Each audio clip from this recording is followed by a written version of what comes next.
আসসালামু আলাইকুম। আমাকে হয়তো দেখা যাচ্ছে না একটু অন্ধকারের কারণে। এইটা দেখেন।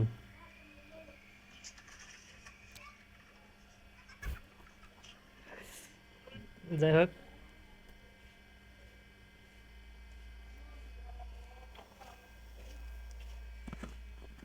যে ব্যক্তি সিগারেট খায়, তো হঠাৎ করে কোনো কারণে হয়তো সিগারেট খাওয়া বাদ দিয়েছে, তো রাস্তার সামনে যখন কেউ মানে সিগারেট টানে, তখন তার অনেক ফিলিংস জাগে।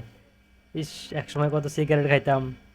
আবার কেউ এক সময় সাইকেল চালাইছে, তো হঠাৎ করে তার সাইকেল নেই বা কোনো কারণে বিক্রি করে দিয়েছে, বা সময় নেই চালানোর মতো, অথবা আহ, নিজের এলাকা সাইডে অন্য কোথাও থাকে, তো সাইকেল চালানো হয় না।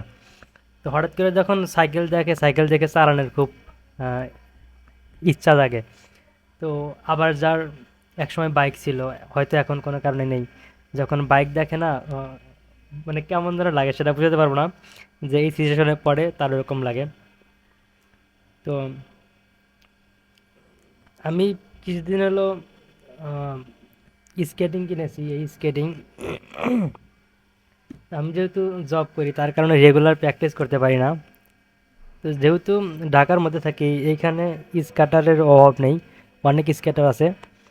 তো স্কেটার যখন এঁকে বেঁকে চালায়, মানে কাকতারু আছে না, কাকতারু কাকতারুর মতো দুহাত মেলে দিয়ে পাখির মতো উড়ে উড়ে যায়, তখন ওইটা দেখে খুবই আফসোস লাগে।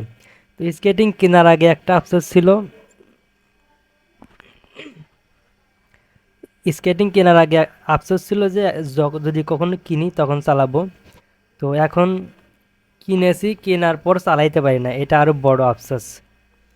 যাই হোক, কিছুটা পারি কিন্তু ওদের মতো পারি না। চালাইতে পারি কিন্তু কিভাবে ব্রেক ধরতে হয় সেটা জানি না, ব্রেক ধরতে পারি না। এটা শিখতে হয়তো সময় লাগবে।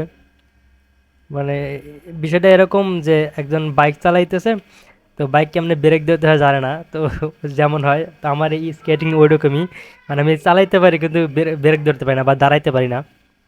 তো যার জন্য আমি রোডে চালাই না, অনেকদিন পর পর একটু করে প্র্যাকটিস করি, কমপ্লিট হয় না।